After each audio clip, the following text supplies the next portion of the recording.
College football fans, we are back with our college football playoff edition of Saturday Showdown.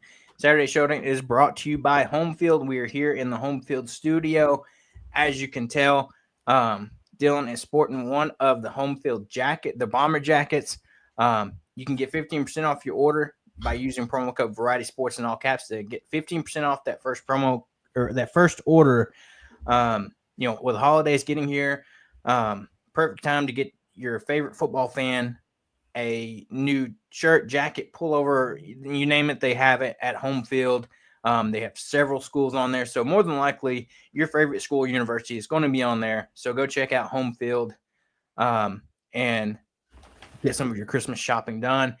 And, we're back. The college football playoff is here. Games are this weekend, and that's exciting. But we've got to talk about and recap here just a little bit.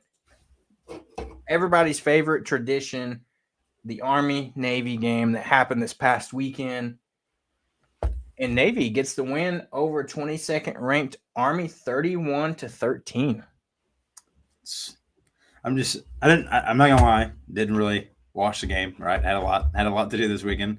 And no offense to Army Navy. It is a great tradition, but it's probably not a game I would say everybody tuned in to watch. But I'm really curious. I'd have to, unless you know offhand, I'd have to look it up. Did everybody play? Or I believe so. I did see Army's running back enter the portal after the game. No kidding. But as far as I know, everybody played in this game. The insane stat is if you look at this game, between both teams, a total of 25 passes was thrown between both teams. We kind of talked about it last week. That's what it was going to be. It was not going to be a pass heavy game. Not at all. Yeah, you had Navy throw 4 of 9 for 107 yards and 2 touchdowns. Wow. So what passes they did throw went for scores. They averaged 11.9 yards per pass. On the other side of that, you had Army go 7 of 16 for 65 yards, 1 touchdown, and 3 interceptions. Yeah, that's why you don't throw the ball, brother. That's why you guys are a running team. You guys are not a pass team. I know I did see, and I know watching part of this game, Bryson Daly did get injured early on in this game, something with his hand, which could have affected his, part of his play and, could have had an effect on those 3 interceptions. But you turn to the run game, both these quarterbacks led their team in rushing on the season.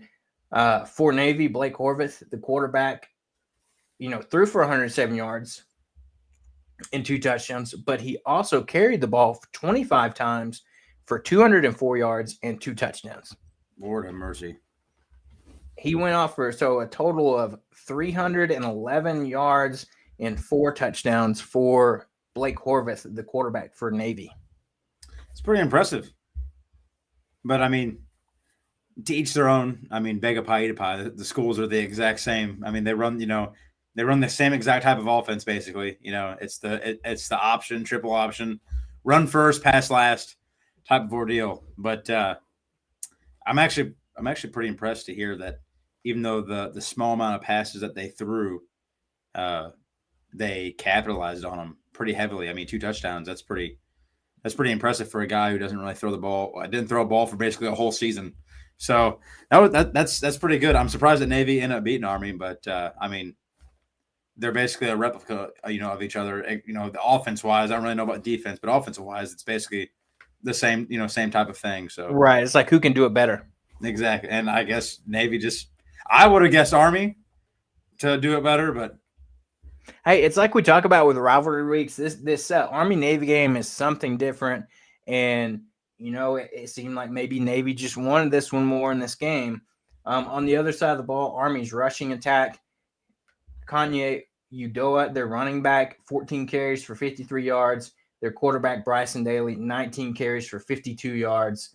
So not as much luck on the day for Army. who overall had the better season, going 11-2. Navy going 9-3. But at the end of the day, another great matchup between these two schools. That's you said maybe not a game necessarily everybody watches, but a time-honored tradition for a lot of families around the country that have military ties, whether it be for Army or Navy, that they get to sit back and watch with their families. Yeah, I will say that even though it's not a game that I would ever watch, that I have a feeling that would be a very fun game to go see in person. I bet you the atmosphere is probably, I bet you it's pretty wild, to be honest. I bet you it is. I bet you that whole atmosphere is crazy. 100%. It could almost be a bucket list thing for, a lot of people. I have some friends that talk about, they're like, this year they said, if we didn't already have our family Christmas plan, we probably would have went to that game. So that would be something cool to go to, like you said. But, it is that time of year where it is portal season. The transfer portal is wide open, opened up last Monday, and will run through the 28th of this month. And insanity is what you expect with the portal season. We saw it last year, and I think it's just more magnified this season. I think they said last year on the first day of the portal, they had I forgot the exact number of players in the portal, but they said this year they had over that same number, but by lunchtime. So even more guys are going in the portal looking for better opportunities, quote unquote, more money, more than likely anything. You have other guys that'll transfer for other reasons, such as maybe coaching changes or just looking for opportunities to play. But I think a majority of you see it, a lot of these kids are going to other schools and going to the place that is more than likely going to be paying them the most. Yeah. This year has just been the transfer portal whole thing. That whole thing has just been very weird. You have big names going, and then you have nothing for a while, and then it's like all hell breaks loose at one time, and things just start going crazy. I mean, after we lost to Michigan, one of our main linebackers at Ohio State, he instantly went to the transfer portal. I just saw a couple days ago, I think, that Marshall, they are not going to be able to play their bowl game this year because basically the whole team entered into the transfer portal, like the whole football team. Yeah, that is a thing. Marshall had to pull out of the Armed Forces Bowl due to they weren't going to be able to fill the roster because a majority of their team was leaving because their coach left. Their coach, I believe it's the same coach that took the job at Southern Miss. And so they had to pull out of the bowl game, and they inserted Louisiana Tech into the Armed Forces Bowl against, I believe it is Army. Yeah, so you can see what effects the transfer portal is having on college football. The fact that a whole team had to pull out of a bowl game because they couldn't fill the roster because they had so many people enter the transfer portal that it just wasn't going to be possible for them to play in the bowl game. And they didn't have a bad season either, and which actually is pretty crazy. Well, I shouldn't say it's crazy, but with the whole transfer portal thing, like you were just saying a couple minutes ago, a bunch of things factor into it, right? You have, maybe people just don't like the school, right? Maybe people just don't like the coaching. They don't like the team. Maybe they're not getting enough play time. Obviously, I would say the two big things is probably, I would say the three big things is probably a school, right? Now it's NIL, like where can I get the most money, and who is coaching what, and that brings up a very interesting thing that a certain school has done, and I'm very interested to see how well their transfer portal goes. So North Carolina just hired Bill Belichick for like 5 years, $100 million. It was something along $10 million, something along those lines. Yeah, it's 5 years, and I think he gets $10 million a year. Yeah, so the first 3 years are guaranteed, and after that, it's kind of, I guess, one of those like, do you want to quote unquote use the extension, if you will, to those final couple years. And then so he gets hired there, and he's getting a bunch of money to do it. and I can't remember what it was, but they had a breakdown of like everything, like how much money he's going to get to like do like certain things. NIL, I know they had a bunch of money for the NIL. So I'm very curious how many people are attracted to that, because I know if I'm a college player, right, or maybe a player that's coming out of high school directly into college, right? You know, this is my first year or whatever. I'm a big star recruit. I don't know about you, but UNC is a very old school, blue blood school. So there's a lot of history there. So that's already interesting to a fact. But the other interesting fact now is now they have a, what, 6-time Super Bowl champ coach. I don't know about you, but I think that would be I think as a college student, that would be very interesting. That'd be very interesting for me. I'd be very interested in possibly going to UNC, not only because it's, a big name school, right?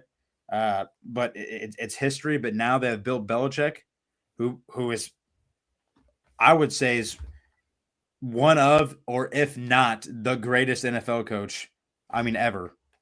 6 Super Bowls with one team.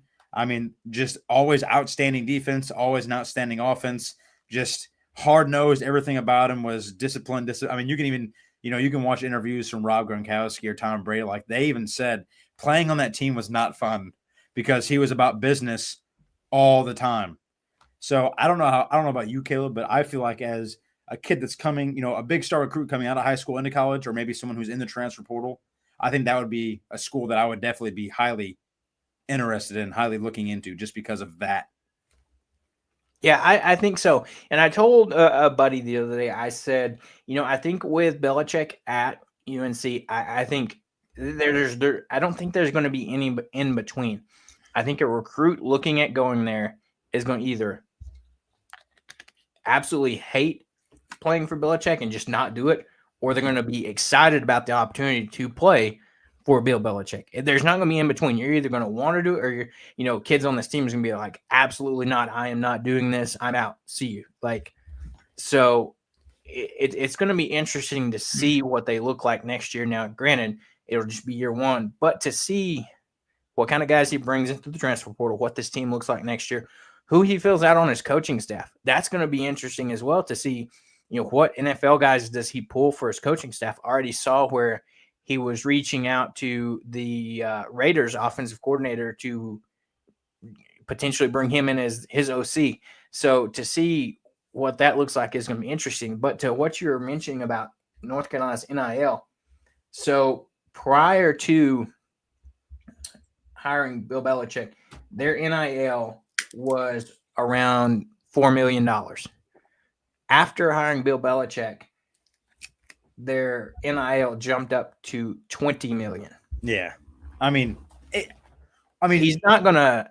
They're giving him all the resources he needs to go out and put together a team. Because listen, you're always going to get good players for your school. UNC is going to get good football players, but you want a lot of good football players. Like, you want the big star recruits, especially at certain key positions: wide receiver, your running back, right, your quarterback, your safeties, linebackers. You want big key players in certain spots. So of course they're going to give him a bunch of money. But I was actually going to say it before you said it, but you said it. Kids are going to be interested in going to that school because he's there. He hasn't even announced anyone on his coaching staff. So, imagine being a kid, right? Imagine being the top recruit coming out of high school, right? Quarterback, wide receiver. At this point, it doesn't matter, right? But let's just use quarterback for reference. You're the top QB coming out of high school, and you see that UNC hired Bill Belichick, right? He releases his coaching staff, and it's nothing but NFL coaches, people who have been, an offensive coordinator who's been in the NFL. You got, quarterback coach who's been in the, anyone who's been in the NFL. How persuasive is that to know that you could go to a school where you're probably you got a really good chance of being the most NFL ready kid in high school, going into this college. I think I would want to play for a team where the coach is Bill Belichick and he hires a whole coaching staff full of NFL coaches. You want to talk about being ready for the next step. I can't think of a better way to be ready for the next step than playing for a 6-time Super Bowl champion who has nothing but NFL experience on his whole staff. So they that was definitely a superb hire by North Carolina. Yeah.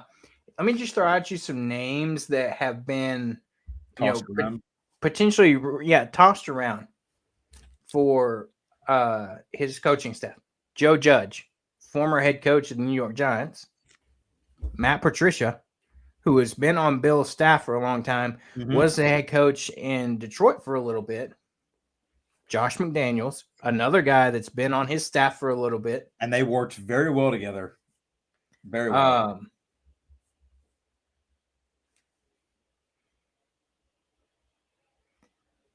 James White, one of New England's top running backs that they had for, a long while. He won 3 Super Bowls with Belichick. Matthew Slater. And this article says maybe one of Bill Belichick's favorite players of all time. He was a special teams star in 16 seasons with the Patriots before retiring in 2023. Only Tom Brady had played more regular season games for New England than Slater. Wow.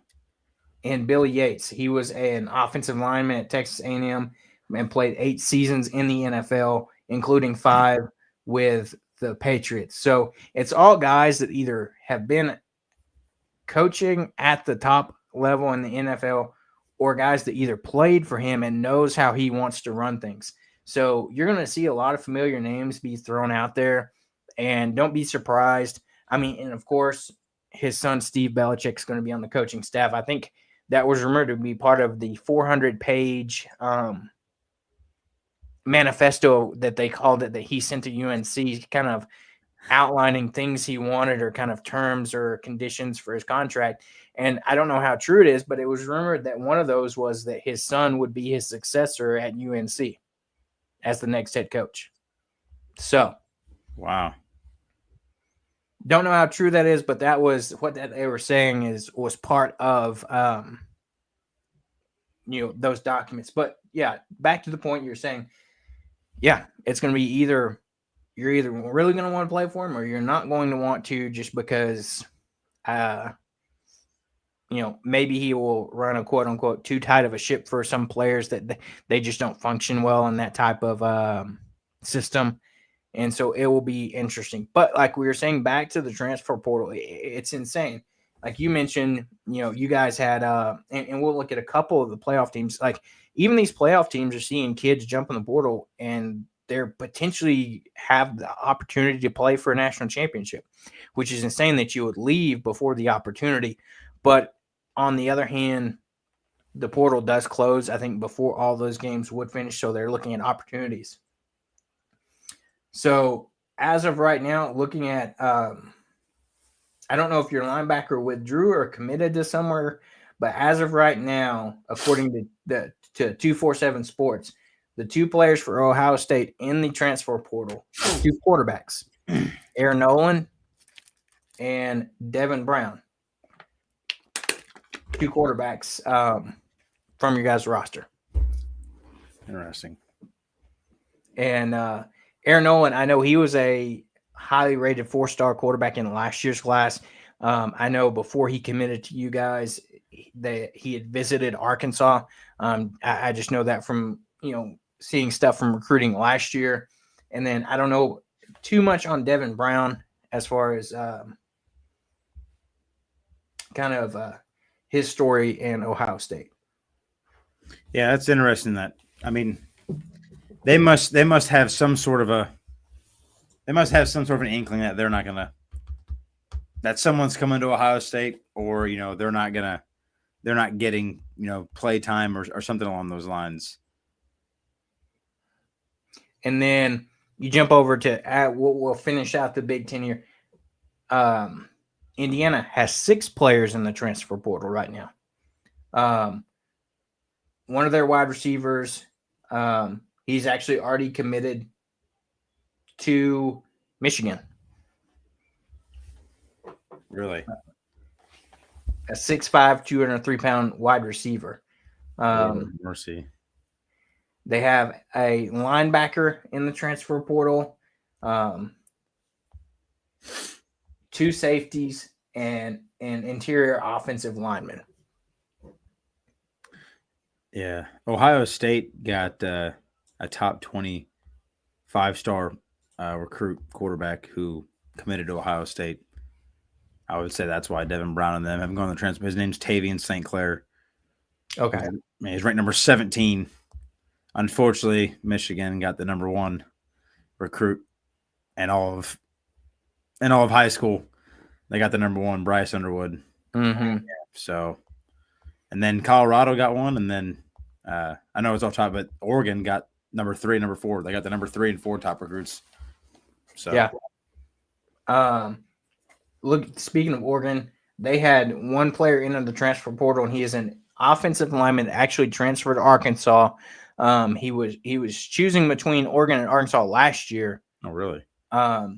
Didn't really, I guess, see any playing time this year. He got redshirted. But I think the talent is there. Whether he can turn into a good offensive lineman is to be seen. But he stands at a towering 6'8", 375. Lord have mercy. He is an offensive tackle. So 6'8", 375. Whoever lines up against him, good luck. Because that's a mountain of a man. 100%. Wouldn't want to see that. Penn State, you have 1 player in the portal, and we'll talk a little bit about this when we preview that game. But their backup quarterback, Bo Pribula, has entered the portal, and he is not going to participate in any of their college football playoff games. Yeah, but you got to kind of understand that, though. Like, when Alari got hurt a couple times, like, he played pretty well. I mean, he really did. And, they didn't really even give him a chance, which, I mean, don't get me wrong. Alari's pretty good. I mean, really, he's really good. But they didn't even give this guy a chance. Like, they didn't try to, really incorporate him in the offense whatsoever. So, I always hate when people, especially the fans of the schools, they get mad at these players for leaving, especially high-profile players like this kid. But, I mean, when you're not getting any playing time and you're good, I understand Penn State is a school that's, for now, probably in the foreseeable future, because it's a 12-team playoff, probably going to have a spot in the 12-team playoff. But if you're not playing, I mean, what's the point? Yeah, I played on a team that went to the college football playoffs, but I didn't play a single down. That's almost like a waste of talent, And some of these kids would prefer to showcase their talent at a school where they lose, so they have a chance to maybe get drafted and make it in the NFL rather than at a school where they just ride the bench, Yeah, I can agree. And, part of it, too, is Drew Aller also announced he is returning to Penn State for his senior season as well. So he wasn't going to play 100%. You're not playing. Yeah. The only thing is that, and we'll talk about that here in a minute, but, it'll be interesting to see what Penn State does. If for some reason Aller did get hurt, you don't have your true backup that was your backup quarterback. Now you have, I guess, your 3rd string that bumps up to 2nd string. And, is he ready in case, can he, get those practice reps? His reps will be increased to, what he would be getting. But we'll go ahead and jump over to the first matchup that will be happening on Friday. I do want to sneak one thing in. Just one. I saw her today. I know it's, we don't have to get into it or anything, obviously, but I do want to say that Sacramento State, they're looking at hiring Michael Vick. I saw that today as their head coach, and they're trying to move up in the FBS. And if he gets hired, they're going to build a new stadium, and he'll have $50 million in NIL to work with. I just want to say that, so a lot of ex-NFL players still being hired as head coaches. So I just want to say that would be interesting to see, to say the least, as you move up to the FBS. I even asked a buddy at work today. I said, what conference do you think they would go to in the FBS? Where do you slot Sacramento State? Because I think Sacramento, they're going to be on West Coast. Do you put them in potentially are they big enough to say throw in the Mountain West? Yeah, that's probably a good place for them, because you put them anywhere else, bud, and I just don't think it's going to work out very well. Yeah, but I just want to throw that out there. I think it's pretty cool. Michael Vick has a chance to get a coaching job. So yeah, that would be cool.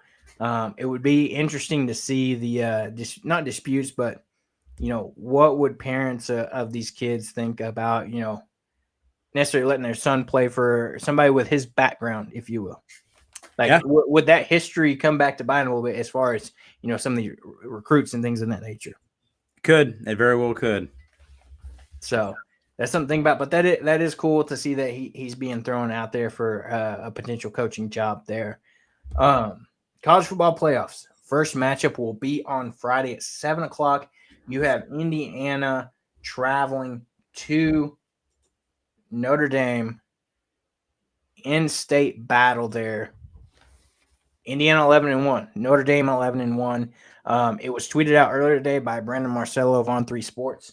3 of 4 playoff games this weekend are expected to have snow. So this is going to be one of those. In Indiana, you have the Hoosiers headed to Notre Dame, Indiana. Notre Dame is favored by about 8.5 in this game. Wow. Couple of comments here. Let's go Hoosiers. But if you remember, we talked about this Notre Dame team in like week 4 or 5 of the season. How do they even make it to the playoffs after losing to NIU, dropping way down in the polls? But sure enough, they worked their way back up. Didn't lose a game for the rest of the season and got their way into the playoffs. You have Indiana, who had an incredible season with their one loss coming to your Ohio State Buckeyes. Kurt Cignetti, his first season. What a job for your first season to get into the college football playoffs. And 52.5 is the over-under for this game. You've got Curtis Rourke versus Riley Leonard in this game. Curtis Rourke, 2,827 yards, 27 touchdowns, 4 interceptions through there. Riley Leonard, 2,092 yards, 16 touchdowns, 5 interceptions. This will be a good test for Indiana. As we talked about their schedule a few weeks ago, how their toughest game on their schedule was probably Ohio State number 1, and I would say probably Michigan number 2. Yeah, I would have to agree. Go Hoosiers. I never thought I'd say that, but I have just bones to pick with Notre Dame. There's just bones to pick there. But if I'm Notre Dame, I am watching one game on film and one game only, and I'm watching the Ohio State Indiana game because we were able to completely, and I mean completely and utterly, shut down Indiana's offense. Rourke, I think he had 68 passing yards. So they were able to run the ball very minimal, that whole game. I believe. Yeah, so if you look at it, that game against Ohio State, Rourke was 8 of 18 for 68 yards. Their leading rusher, Lawton, had 15 carries for 79 yards and 2 touchdowns. And one of those touchdowns was like a charity touchdown because they came at the end of the game. So, and we still won by 23, something along those lines. Yes, 38-15. If I'm watching, I'm 100% that I'm not trying to toot Ohio State's horn here. If I'm watching any game film whatsoever, I'm watching that game because until that game, I understand Indiana didn't play anybody all schedule, but you're still playing college football teams. I mean, you still have to play to win, right? You can't just go in and just be terrible. We saw that happened to Notre Dame. They walked in, thought they were going to absolutely throttle Northern Illinois, and they got beat at home by Northern Illinois. Right? So you still have to play good to beat these teams, even the bad ones. But if I'm watching any game whatsoever, I am watching the Ohio State game because whatever Ohio State's defense did, they were able to completely shut down. I mean, completely halt any effort that Indiana team had of anything they could do. They were able to shut it down. So if I'm watching any game and I'm trying to replicate something, I'm trying to replicate Ohio State's defense in that game.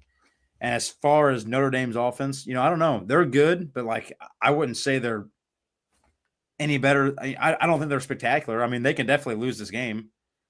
I mean, they lost it. I understand they beat every team after that, but they had some close calls. But I mean, they lost to Northern Illinois. Like I still can't let that go. So right. I agree there. You see the stat, right there below, Notre Dame averaging 40.8 points per game.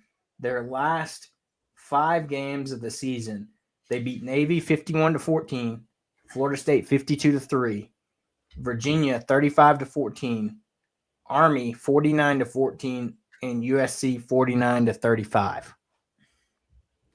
I mean, they don't really play the greatest of teams either, and that's where my bone to pick is like they're not in a conference.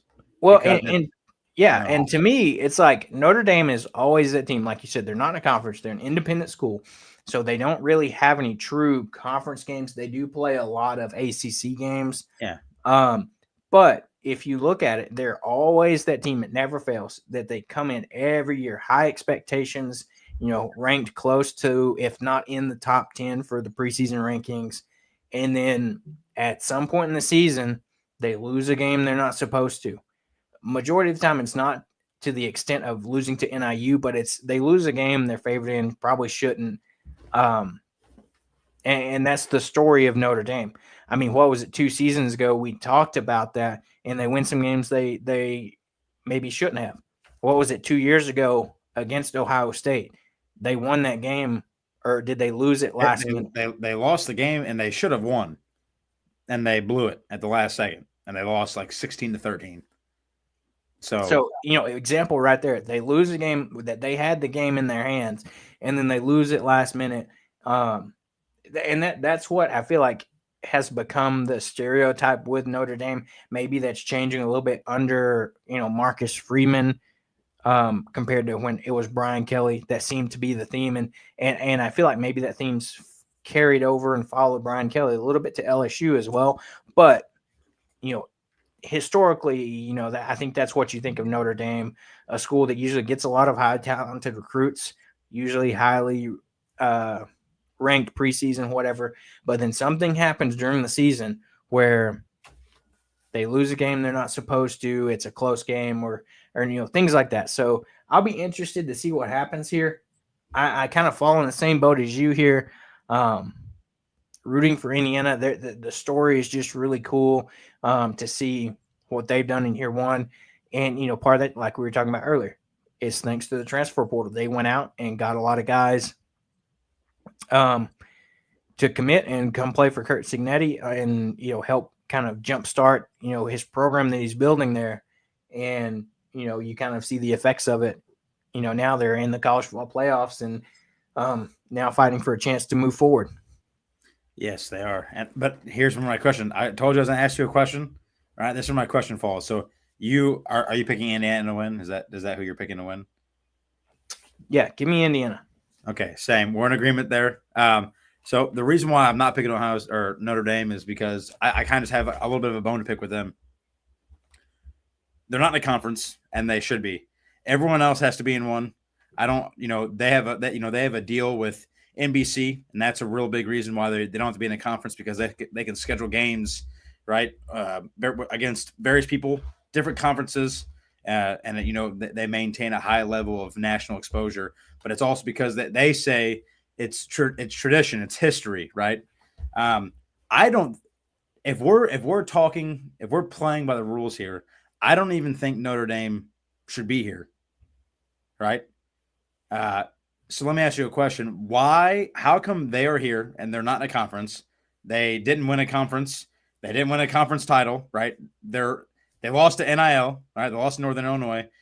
But how come take the loss that Army just had to Navy, right? Army won their conference. They won a conference. They won a conference champion. Like they won their conference and they were 11-1, right? Before they had this loss. And their only loss was to Notre Dame. So how come they aren't here? I don't think Army. I mean, I'm glad they didn't put Army there because they would get throttled by any of these teams. So that's my only guess is that that's the reason they didn't put him there, almost like the Florida State situation. But that's, in my eyes, that's still not how it should go. Notre Dame didn't win anything, right? They didn't do anything.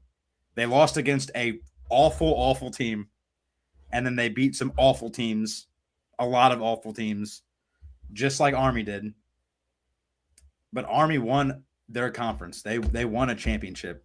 So my question to you is, how come Notre Dame isn't in a conference? They didn't win anything, but Army is, and they win a conference championship, and they're not in it. And every other conference champion has made it in. So that's my question to you. How come? Why do you think that is a thing? Yeah, that's very interesting to think about. I think part of it is Army, their conference championship was technically a group of 5 championship, not necessarily a power conference. I think that's something to factor in there. As far as looking at Notre Dame, yeah, I mean, it's interesting because, like you said, the whole quote unquote tradition thing is why they don't do it. And the deal with NBC, they can have a lot of quote unquote primetime games. I mean, they are partially handicapped because I know if you look at the playoff format, the highest seed they could get, I believe, is 5 because they can't win a conference championship. So they don't have an opportunity to get a first-round bye. Yeah, that's something to think, too, especially if you look at maybe, Notre Dame got in over, think about like maybe a Miami team that had a decent season. Some of those other teams kind of right outside looking in that may have made it to their conference championships that, didn't get in, or teams that were right there close. That is an interesting thing to think about when you're looking at it, because you'd almost think at some point they would not mandate it, but almost be like, okay, Notre Dame, it's time for you to pick a conference to join. That way everybody's on a even playing field, if you will. Yeah, that's an interesting question to think about. Yeah, I mean, like you said, when you look at it, and it's just Googling it too, it says they remain their independence. So it's a choice due to the word they use, lucrative. Yeah. Not just TV deal or just their lucrative deal. Lucrative television contract with NBC, which allows them to maintain a national brand and schedule without needing to join a conference, giving them the flexibility to choose their opponents. And that's what you said. They can choose their opponents, meaning they're not subject to, you have to play these specific teams.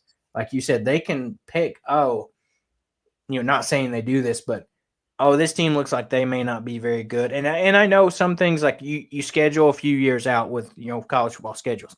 Just like next year, Notre Dame will be coming to Fayetteville to play Arkansas week 5 next year. So happen Arkansas is probably going to be one of the bottom teams in the SEC next year. I'm already accepting that. So there's an example for you. So I'm just saying, I think a team who wins a conference, even a group of 5, if you win a conference, like every other team that won a conference is in the college football playoffs, I think you should be able to be in there. Notre Dame's not in one. That's their choice to not be in one. They didn't win anything, right? I just think if we're doing things the right way, you should reward people who win their conferences, unlike people who choose not to participate in one because of tradition, since 1887 or whatever it was, since they started competing in college football. So, I mean, whatever, they're in it. I hope they lose. I will never say this in the regular season, but go Hoosiers. I really hope Notre Dame loses. Yeah. So that should be a good game. It'll be fun to watch a snowy game in Indiana. Notre Dame and Indiana, Friday night at 7:00 Eastern time. Should be a good matchup. And like you heard here, we're both going for the Hoosiers, and we'll see what happens. We'll move on to the next game on Saturday. SMU headed to Happy Valley to play Penn State. at 11 a.m. Penn State, this is their first appearance in the college football playoffs. SMU is coming off a conference championship loss to Clemson. Last minute, losing by a field goal. Penn State coming off a loss to Oregon in the Big Ten championship game, which that game was a lot closer than I think what both of us thought it would be. When we saw the line that it was not very big, we were like, what are these people thinking? Why is this line not huge? And Oregon's just going to come in there and, run them out of the building. That was not the case. Not at all. They only lost by 8 points. So it was a closer game than what a lot of people thought. Coming in this game, Penn State's favored 8.5, which is I feel like makes sense. Does it though? Does it make sense? And the only reason I say that, Caleb, is because Franklin, right? Their head coach, it holds true. He cannot win big games. He could not beat Ohio State, and this was, in my eyes, if you were going to do it, this was going to be the year. I think Ohio State's a very national championship capable, winning of a team, but I also think they're more flawed than what they have been. And I think this was the year to do it. They couldn't win that game, and they had every opportunity in the world to win that game. They did not. They had a lot of opportunities to beat Oregon. They had quite a bit opportunities. They could not. So what changes in this game? Because this is the biggest game of them all, right? Until you get to a national championship, like you are in the playoffs now. This usually does not happen because you guys cannot get past Ohio State or anybody else. You have a spot. You have a chance, right? And you may be thinking SMU, they're a good team, but they're not big. They're not Big Ten ready. I mean, SMU is good. So, my question to you is, is James Franklin, is he capable of winning a big game? Because in my eyes, this is bigger than your conference championship game. This is bigger than an Ohio State game. This is to keep your shoes on and the college football playoff and keep trucking along. You got to win every game. So can he win a big game? Can he win this game? Yeah, I think maybe the reason that they're favoring Penn State and with SMU is maybe they're looking at SMU's schedule and seeing, maybe they didn't play, the toughest schedule, the toughest opponents. They ran through the ACC, didn't lose the ACC game until conference championship, and then you lose to Clemson that, if we're being honest, isn't the normal Clemson we've seen. The toughest teams they play was at the time when they played them, they played 22nd ranked Louisville, who actually finished the season 8-4. They, at the time when they played them, 18 ranked Pitt, who finished the season 7-5. And then you lose to Clemson in the conference championship, which Clemson was lucky to be there. Yeah. They can thank Syracuse for getting them to the conference championship game by knocking off Miami, or you would have seen SMU Miami in the ACC conference championship game. So maybe that's what's going into the factors of why they're projecting Penn State. It is a home game for Penn State. They did announce they're doing their infamous whiteout in Happy Valley. So yeah. And I think Rhett Lashley's going to have this team ready to go. You saw them; they had a slow start in that ACC championship game. They had a couple of bad turnovers in that first half that kind of really put them behind. At halftime, I believe they were down 21-7. So they had a rough start to the game. I think maybe and I think a lot of people said this: if they don't have those mistakes early on in the game, then this game's not nearly as close, and they may have looked more like they run away with the game against Clemson. But coming to this game, you have Kevin Jennings for SMU, 3,000 yards through the air, 22 touchdowns, 8 interceptions, versus Drew Aller for Penn State, 2,894 yards, 21 touchdowns, and 7 interceptions. So very similar numbers there between these two quarterbacks. Brashard Smith for SMU, 217 carries for 1,270 yards and 14 touchdowns. On the other side of the ball, you have Nick Singleton for Penn State, 131 carries, 838 yards, 7 touchdowns. These two teams seem like they are potentially evenly matched here. I know SMU loves to run their up-tempo, fast type of offense. And, your thoughts on this game? Do you think SMU can come in and potentially have a chance? Like you said, historically it's been shown that James Franklin doesn't win the big games. But with SMU, this being their first year in the Power Four, they come from the AAC to the ACC. They run the table in the ACC, make the conference championship game, and lose. What do you kind of feel there, seeing what happened? And before you answer, we will get to the Texas Clemson game here in just a little bit. We're kind of going down through the order as these games are going to occur chronologically. So, this game is very interesting, right? Because you brought up the Clemson game when SMU played Clemson, and they got off, to a really bad start. SMU did, right? They were down, I think 14-0 within like the first, I don't know, it was less than 10 minutes of the game. I mean, they were not playing very well early at all. They did not play well that whole first half. They started to pick it up in the second quarter a little bit, not getting, ran over, destroyed so much. But like you said, regardless, going into halftime, you're down 21-7. I mean, you're down 2 touchdowns. That's not looking good. But they outscored Clemson 24-10 in the second half of football, and it was not even close. I mean, they literally dominated Clemson in every aspect of football, of every square inch of everything on the football field. So I think if they get off to a good start in that game, they probably blow Clemson out of the water. I mean, and that's being honest. But they didn't, and they ended up losing the last second field goal, even though they made a really good comeback, right? They were able to tie the game, lost 34-31 last second field goal, good for Clemson. But this game poses a very interesting matchup, right? Because I think they kind of even each other out a little bit. Penn State cannot win big football games to save their life. They couldn't win a big football game if it was standing right in front of them, and they were touching it. They couldn't hold it to win. That is just a James Franklin thing. He cannot overcome big time moments. I don't know what it is.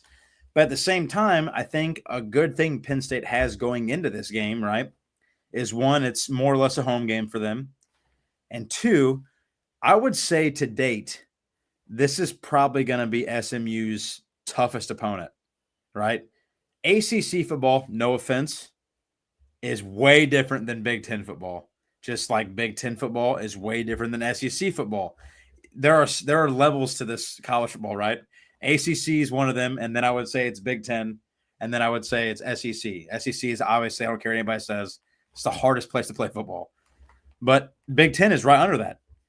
And coming to SMU, I mean, this is their hardest opponent up to date. They've never played a Big Ten defense like this. They've never played a Big Ten offense like this, right? So I think that is going to work in Penn State's favor, knowing that these guys have not played anyone like you before. But with all that being said, all right, I think it holds true. I think this is it's a mental thing for James Franklin. I don't think it's gonna change. I don't think he can win big games, and I think SMU comes in here and it probably ends up being a Clemson type of game, last second field goal, maybe overtime. I think it's a 1-score game. I think SMU comes in here and gets the win against Penn State. I just do not think mentally James Franklin's going to be able to overcome a big time moment. I don't. Yeah.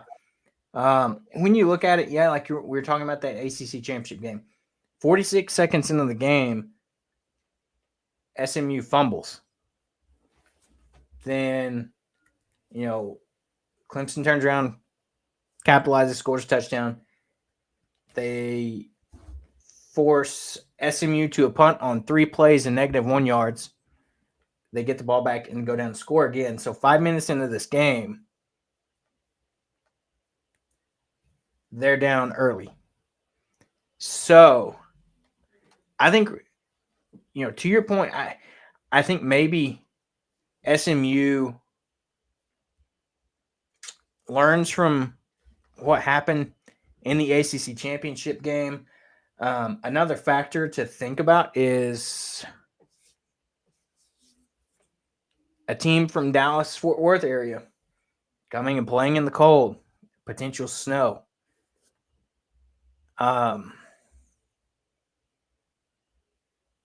Give me Penn State to get it done here.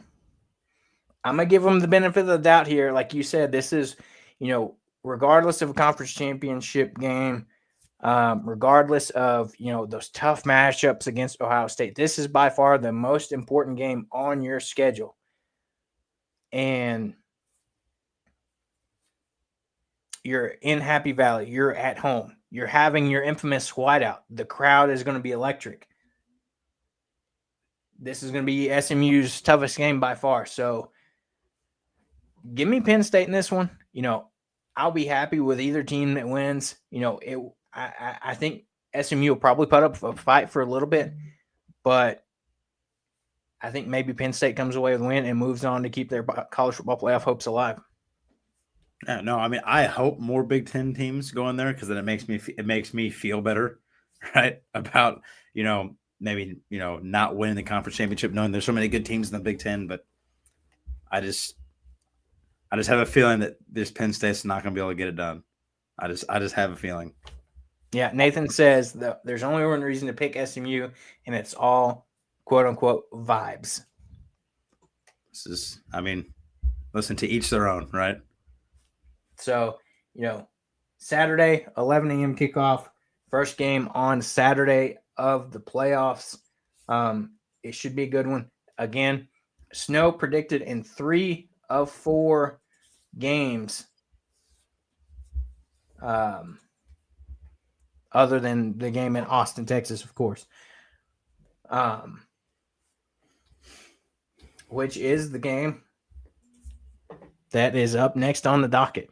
You have Clemson headed to Austin, Texas to take on their first year in the SEC Texas Longhorns that were in the conference championship game against Georgia. Clemson comes in at 10-3, Texas 11-2, 3 o'clock kickoff. Clemson quarterback Cade Klubnik threw for 33 touchdowns in 2024. Probably the biggest spread we've seen, Texas 10.5, over under 54.5. I feel like 10.5 is generous in this line. No offense to Clemson here, but I don't think this game's close. Clemson struggled this season. Texas, they did struggle in both their matchups against Georgia. But other than that, they throttled everybody. Yeah. You got Quinn Ewers, who didn't have the best game in the, championship game. They win in overtime. This game, he has 358 yards and 1 touchdown, 2 interceptions. So he turns the ball over twice for Texas. Texas struggles to run the ball, 51 yards rushing by their leading rusher. Their leading receiver, 162 yards. Like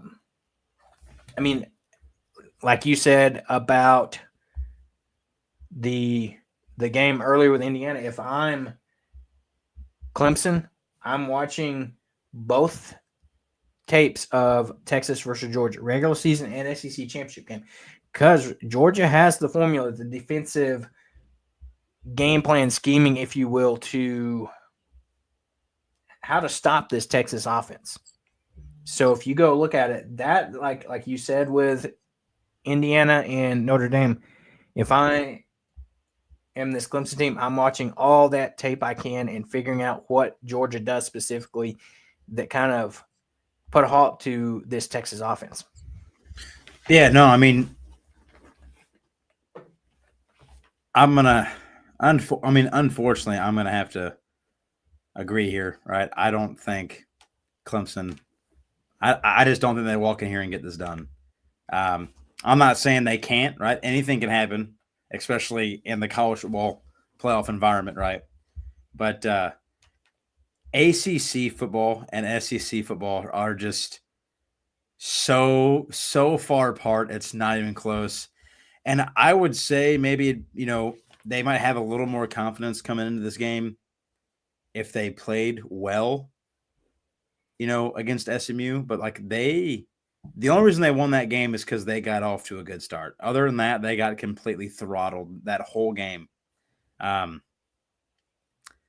Texas did not have the best game, all right, in the national championship game. But if you go back and watch that, there was actually quite a few plays where there was a couple touchdowns that were dropped. Like Quinn Ewers threw a couple dots and they were dropped like touchdowns. I mean, easy touchdowns, and they were dropped. There was that whole team. I can't blame it on Quinn Ewers alone. That whole team did not play very well together at all. And it's just a Georgia thing. Like you said, if you watch them play anybody else, sure, they've had some close calls, but then they end up, in the second half, they come out and throttle the team, right? It's just Georgia who they can't get by.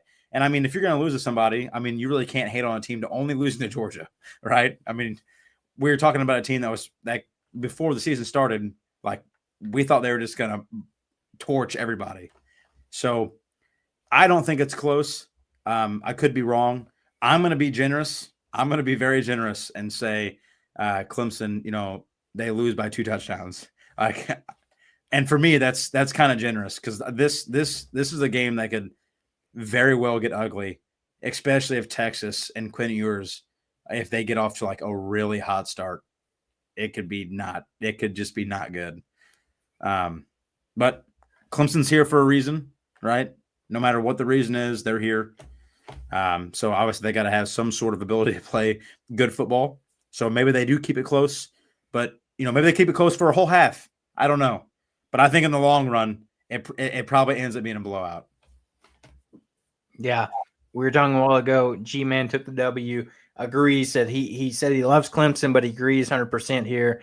Like you said, especially if Texas gets off to a hot start, they are playing at home. They're going to have their fans. They don't have to play in necessarily cold weather. It's going to be interesting. Like you said, maybe, they keep it close for a half, but I'm with you here. I think Texas wins this game. I don't think they win it, in a crazy margin, but yeah, I'm with you there feeling, I could see a couple touchdowns. But, this is kind of, I feel like an unfortunate matchup for Clemson to get the draw of having to, play Texas. You can't be happy winning the ACC championship game. And then whenever the committee lines the games up and you guys are all sitting in your room together, seeing where you guys are placed and you're placed against Texas, that wasn't a very good feeling. So, yeah, unfortunately that's how it shook out. But it should be a interesting game, to say the least. And, one final game here to talk about.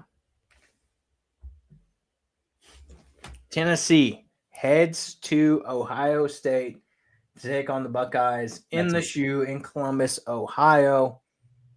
27-degree kickoff time at 7 o'clock. Ohio State seeking its first national championship since 2014. That's so unnecessary to put in there. I mean, that's so unnecessary to put in there. Coming to this game, Ohio State favored by 7. The spread is 7. 47.5 over under. So not necessarily expecting a super high scoring game in this one. These teams both coming off, neither team was in a conference championship.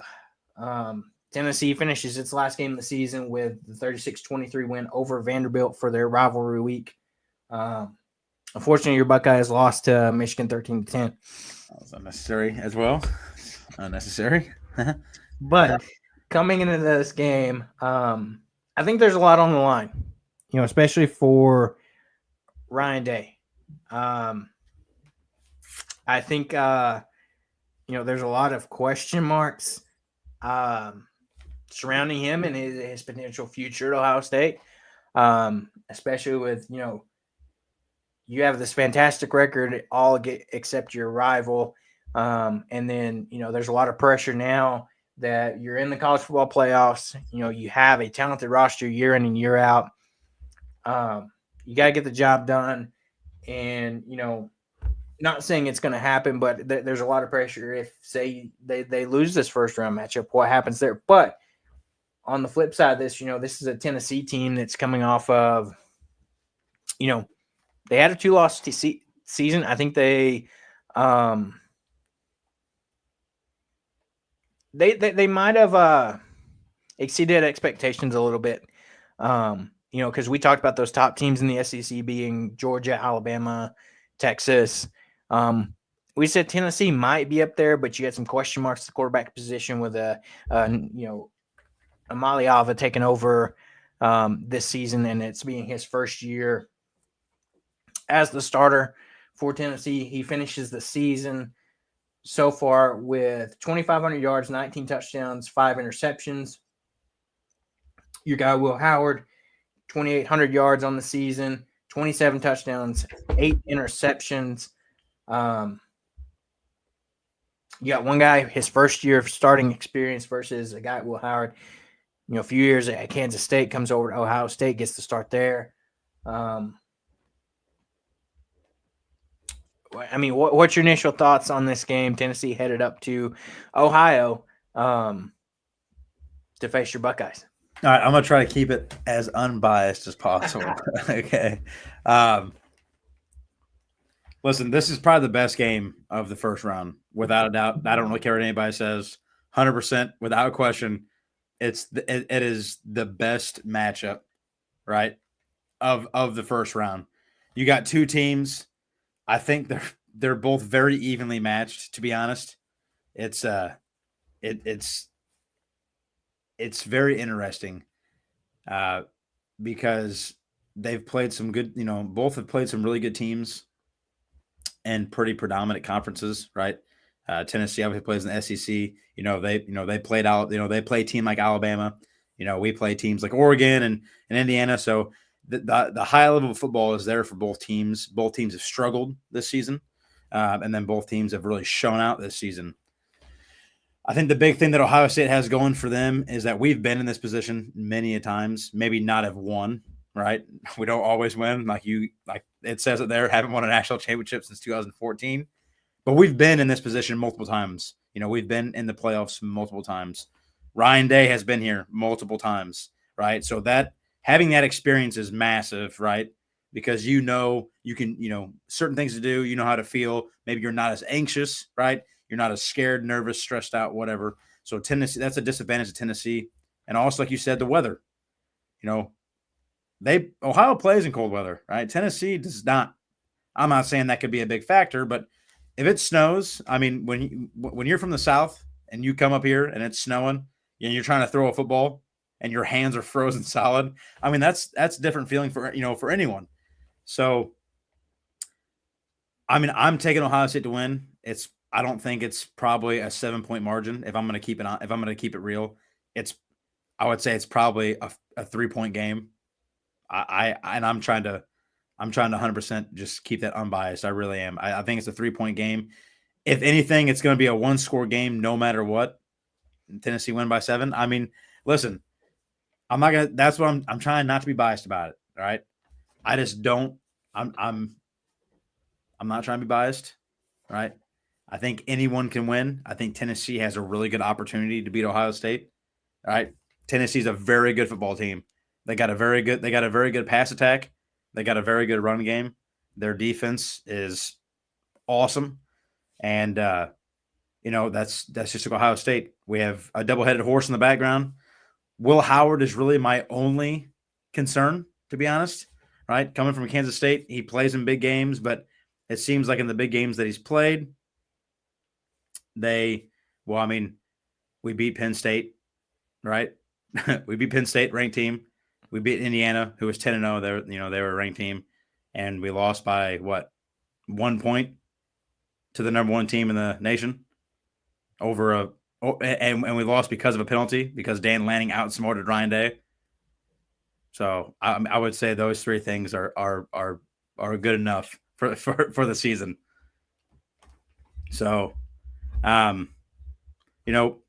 it's just I'm not sure if I'm going to take Ohio State to win, but I'm not sure they are. I'm not sure they're going to win. I'm not 100% confident saying that they're going to walk in here and beat Tennessee. Tennessee's very good, right? They play high level. They play high level anyone, right? They play SEC football. So I don't know. I'm going to say it's a 3-point game. I'm going to take Ohio State to win, but this is coming from an Ohio State fan. I would not be surprised at all if Tennessee walks in here and wins this football game. Would not surprise me whatsoever.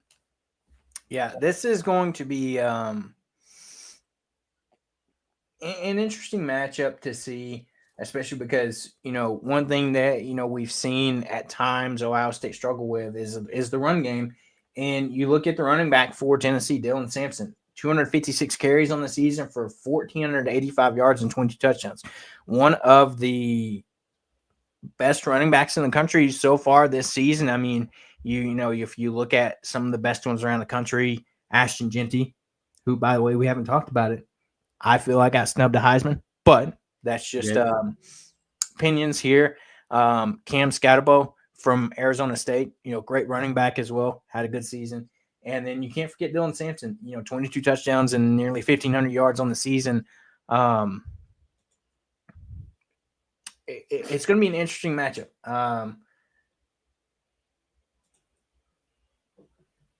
It's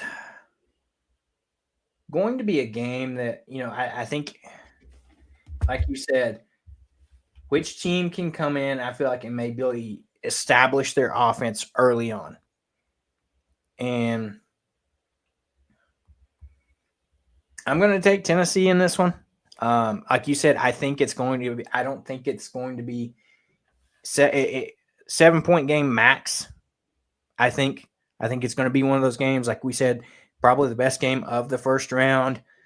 Probably going to be the closest game out of all these. And Gabe says if a final score of this game is 31-17, who do you think won? I'm going to say Ohio State. So Ohio State has the number one overall defense in college football. They're allowing an average of 240 yards a game. That's it. So it just depends. I mean, I'm an Ohio State fan. I'm never not gonna take Ohio State, right? But like I said earlier, I'm not gonna be like shocked, right, if Tennessee comes in here and beats Ohio State. Tennessee's a very good football team. There's a reason why they were ranked all year long. There's a reason why they were able to keep up with teams in the SEC, right? There's a reason why they're able to beat a good team like Alabama. Even though Alabama has 3 losses, Alabama's still a very good football team. So Tennessee's very good, and this year they are extremely good.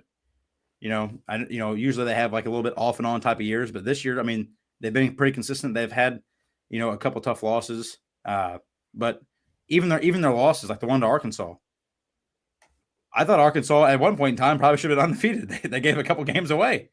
So, it's not like their losses were like they were bad, but they weren't like terrible losses. So I'm not like one of those fans that's going to be like Ohio State's ever going to lose a football game. I mean, we lost to Michigan. We lost to Michigan running the football. That's all they did was run the football. So Tennessee has every opportunity to come in here and win this football game with ease, to be honest. If they come in here and they get off to a hot start and we don't, I mean, it could get very bad. And that's just being honest, My biggest concern, right, is that we don't play like the top defense that we are, and we allow exactly what Michigan did to us.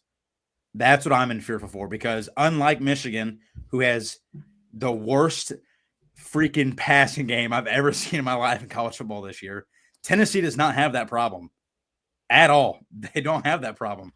So if they're able to come in here and run the football like Michigan did, like very successfully, and that opens up the pass game, I'm telling you right now, that game could get very ugly. It could get ugly. If we cannot stop the run and put some sort of a stop on something, and they just run all over us, and that opens up the pass game, it's not going to be good. If we allow Tennessee to do exactly what Michigan did, I promise you, it's going to be a very ugly game for Ohio State. It is, because if they're able to run the football, their quarterback, Nico, that kid can sling the ball very well. They don't have a problem with the passing game. So, it's no different than the Michigan game. Michigan's only offense is running the football. If they actually had a good quarterback and they're actually able to throw the football, that game probably is really ugly. That's probably a really ugly football game for Ohio State. It probably is, because they ran all over us without a question. So that's my biggest concern, is that we cannot stop the run, and that opens up both sides of the football for Tennessee, because then it's just not gonna be a fun game to watch. So, yeah, it's gonna be some interesting games, to say the least. And I think this is the best one in the first round, and then you'll see the matchups after this weekend for round 2 next week. But yeah, so I mean, if you go down the list, our picks, Dillon and I both take Indiana. mm-hmm.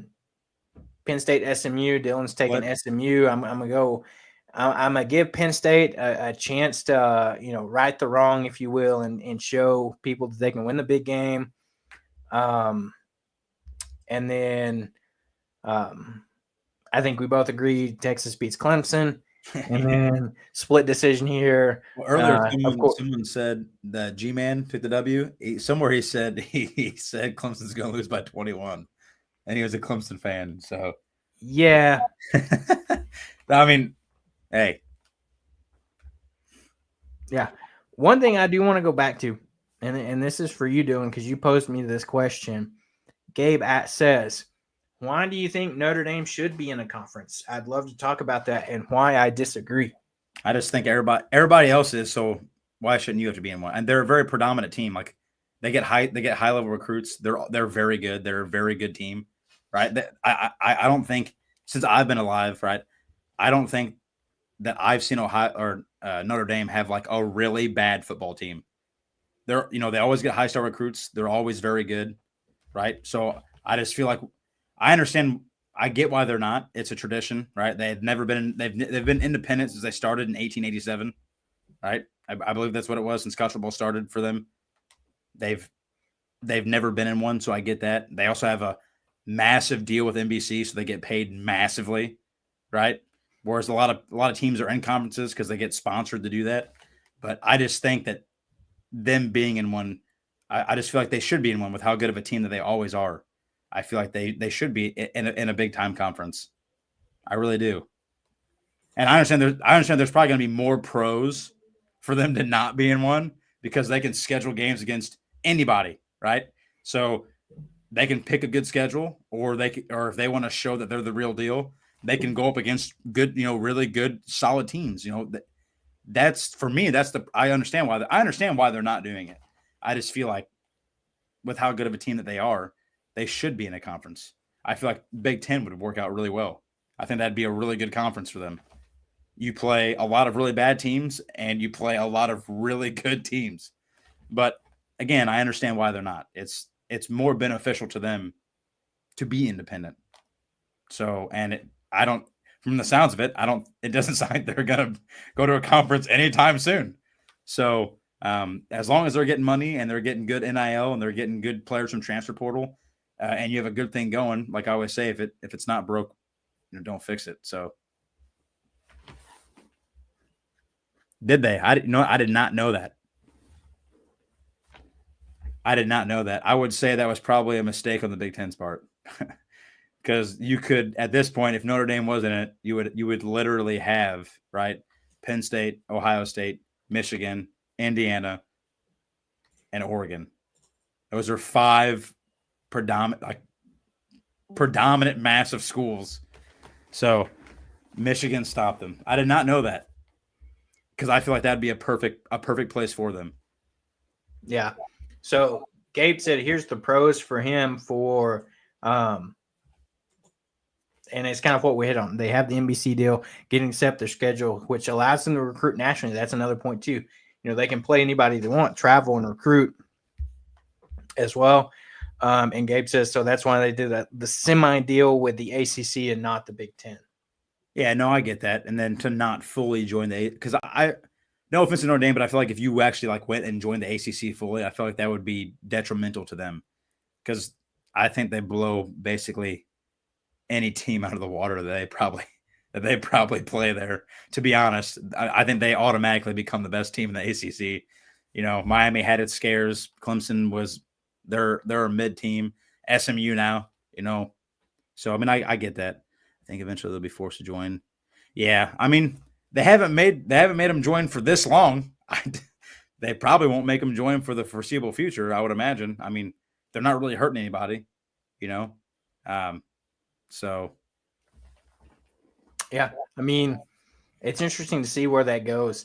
I want to ask you because you were talking about kind of the tiers earlier of you've kind of got the SEC and then you got the Big Ten and the ACC. Where in that mix do you put the Big 12? Oh, that's a good question. Are they between the ACC and the Big Ten, or are they under the ACC? Oh, that's a good question. And now you got to consider it's the Big 12 with no Texas or Oklahoma. Yeah. And I think that makes a difference. If you look at it when it was the Big 12 with Texas and Oklahoma. I think it's above the ACC. But now that you take them out. I think it's below it. Not by much, but I think it's below it. I think we can agree, right? SEC is probably top tier football. Right? Yeah. SEC, top tier football. Have to agree. Under that, I'd say it has to be Big Ten. It's got to be. Under that, I gotta say ACC probably. Yeah. Man took the W. Said enjoyed listening to y'all speak the truth about Clemson, but he's got to go. Gabe says appreciate you guys. Go Irish. Dillon, maybe we'll see you in the chip. Caleb, Irish will see y'all boys next year as they will be traveling to Fayetteville to take on Arkansas next year in the 2025 schedule. But yeah, I mean, we went through the college football playoffs, the first round anyway. There should be some good games, but ultimately, I think the game that's good, if you had to pick one to watch, it's Ohio State, Tennessee by far. I am interested to watch the Notre Dame Indiana game because I want to see, like we said, other than Ohio State, Indiana didn't really play anybody this season. So how do they stack up against another opponent that, yes, they had the bad loss early in the season, but they ran off and won out the rest of their season. And there's a lot of talent on that Notre Dame team. They're a storied historical program. Kurt Cignetti's got a test for, a tough test, tall test for him in his first season. But, all these games potentially have a lot of interesting football to watch. And then we'll get to see, the rest of the schedule, who moves on to where. Talking about it, winner of Texas Clemson goes on to play Arizona State. The winner of Tennessee Ohio State goes on to play Oregon. Potential rematch for your Buckeyes there. Winner of SMU Penn State will go and take on Boise State in the Fiesta Bowl. And then winner of Indiana Notre Dame will go on to play in the Sugar Bowl versus Georgia. That's so unfortunate. I was about to say, you talk about bad draws there. Clemson got the one round one, but then you talk about Notre Dame, Indiana. Round two draw is not much better. If Indiana wins, I don't think they have a really good chance against Georgia. If Notre Dame wins, they might actually pull it off with Georgia having to put in their backup quarterback now. I was about to say that's going to be something to talk about next week. Is Georgia will be without Carson Beck, as he had that injury in the SEC championship game. We'll do more in depth next week. But regardless of who wins in SMU or Penn State, do you think Boise State has a good shot against either of those teams? Yeah, I really do. Just because their run game is so good, and Maddox, I believe that's his name, the quarterback for. Yeah, Maddox Madsen. he plays really well when that run game's moving really good. He's got a really good ball on him. He really does. He can throw the ball really well. But I mean, he doesn't throw it just a crazy amount because Ashton Jeanty just stands there like a serial killer and just runs the football. So, and the thing is like he did it really well against Oregon. Like it's like he just did it against really bad teams. Like he ran really well against Oregon. So I don't know. I don't think a lot of these teams have faced a team where like even when the run game is getting stopped at first, they just keep feeding the football, right? So, I mean, I think Boise State has the goodest chance than anybody else. I mean, they're a Cinderella story. They're playing great football. No one's really been able to stop Jeanty at all, like at all. Like their version of stopping him is like 120 yards and like 2 touchdowns. Like that's their version of like stopping this guy. So I don't know. If I'm going to say yes, they have a really good chance to beat anybody with how well their run game is. So I mean, until I see someone show me that they can stop it, I'm gonna say yeah, they got a really good chance. That's fair. Just quickly before we get out here, your initial thoughts on Travis Hunter getting the Heisman over Ashton Jeanty? I think that was more political than anything. He got it because he's a dual threat player. He plays offense and defense. There's a lot of things that I went into that I didn't really like. What did he get? He got the best defensive player of the year, and he wasn't even. I don't even believe he was the best defensive player. He got best wide receiver of the year, something like that. But he wasn't even the best wide receiver. The top wide receiver in college football, he had the Triple Crown, and he was from San Diego State, and he led college football in yards, touchdowns, and receptions. He led in all 3 categories. So Travis Hunter wasn't even the best wide receiver in college football. And then yet he wins the Heisman. I mean, I'm happy for him. I'm glad he won. He's a great player, right? The fact that he could play both sides of the ball very well, I'm happy for the guy. I just don't think that that should beat out probably what is the second best season a running back has ever had. Well, because it's one of the things you think about it. Say it's flip-flop. You take each of these players away from their team. You take Jeanty away from Boise State, they're probably not in the college football playoffs at all. Nope. You take Travis Hunter away from Colorado. They still have a good record. They probably still have a similar type of season. So there's plenty of talent on that team. Exactly. And I think that's when you look at it. That's why part of the Heisman is I think being how crucial this player is in leading his team to success. And that's what Jeanty did.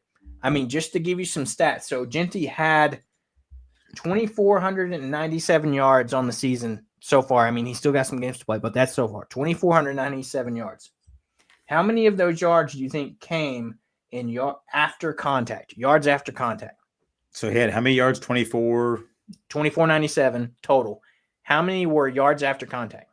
Oh, God, dude. It had to be yards after contact. If you had to guess. I don't know, 1,500? 1,889. God dang. Yards after contact. Along with 143 forced missed tackles. Not just missed tackles, forced missed tackles. I mean, see, it's the same thing. It's the same scenario, too. I think if you put Travis Hunter on Boise State, I still don't think they make the college football playoffs. I don't. I don't even know if he has the same type of season. If you put Jeanty on Colorado, significantly better record. Well, I think they probably go to the college football playoffs, and I think they probably win the Big 12. To be honest, I mean they were this close, anyways. I was about to say they lost a game they shouldn't have. Was a ground rushing attack. So I don't know. I think he got gypped out of it. To be honest, I think Travis Hunter won because there's just a lot of things that went into it. Because he was a dual threat player, and I think because his coach was Deion Sanders and he played for Deion Sanders, I think that had something to do with it too. But don't get me wrong, Travis Hunter, great player, probably going to be one of the first 2 drafts, like picks in the draft. You know, he's a star player, but he thinks he's going to go on to play both sides of the ball in the NFL. I promise you that's not going to happen. He's probably going to play receiver or cornerback. They're not going to let him play both. I was about to say, if you're drafting a guy that high, you're not going to risk him getting hurt by having him play extra snaps. And you're already paying him a lot of money as a top round draft pick. Like, you're paying him quite a bit of money. So I don't know. I don't think the decision was correctly made. But I mean, who am I? Yeah. I mean, just like Cam Ward. Yeah, he would. He was last out of those four. I don't really see how people voted Dillon Gabriel over him. This man had like 4,000 something yards and like 36 touchdowns. I think the reason maybe Gabriel's because Oregon's undefeated and number 1 overall seed. That probably has a little bit to do with it. I mean, I would have to agree. But Cam Ward, literally the only reason this team was anywhere good was because of him. That was it. If you take him off that team, Miami is a very bad football team. They're not very good. Yeah. So, yeah, interesting. We got the Heisman. We did our playoff picks. Should be a fun weekend of college football playoff football, along with bowl games are already started. Bowl games are often, rolling away. If you just look at quick schedule, we're not going to break them down, but if you just look at some of the upcoming bowl games for this weekend and this week, tomorrow you've got Western Kentucky versus James Madison in the Boca Raton Bowl. Cal plays UNLV in the Art of Sport LA Bowl. Thursday, Georgia Southern versus Sam Houston in the R&L Carriers New Orleans Bowl. Ohio versus Jacksonville State in the Staff DNA Cure Bowl. Tulane versus Florida in the Union Mortgage Gasparilla Bowl. And then, so all the bowl games are getting kicked off. You're going to have some of the better bowl games later in the season, into next week, towards the end of the month. That Northern Illinois team that beat in Notre Dame had a 7-5 season, and they were playing in the famous Idaho Potato Bowl versus Fresno State. Idaho Potato Bowl. Is that what you said? The Idaho Potato Bowl? I like that. Did you see? I'm going to ask you real quick, and then we'll get out of here. Did you see the unveiling of the new bowl game trophy for the Pop-Tarts Bowl? Pop-Tarts Bowl? No, I did not. So for the Pop-Tarts Bowl, they unveiled the new trophy yesterday. Please tell me it's a massive Pop-Tart. No, but even better, the bowl game trophy, the trophy itself, has a functional toaster in it. You're lying. No, I'm not. It has. Go watch the video. During when they unveil the trophy and they have the two coaches there, you see them put the Pop-Tarts in it. Push the button where it pulls it in, and you see them pop out. So the trophy is a functional toaster, basically. Yes. That is awesome. I will watch the game just for that, dude. I was about to say, and if you go watch the unveiling video, they literally take the trophy. It's like it's packaged like it was a Pop-Tart in the foil, and they rip the foil open, and there's the trophy. That is amazing. A functional toaster for a trophy. That is the best trophy I've ever heard of in my life. So yeah, should be another good weekend of college football. You heard our predictions. We'll see what happens. Should be some good games this weekend, and we'll be right back here next Monday to talk about all those and the results that we have, and hopefully there's not a sad Dillon on the show next week.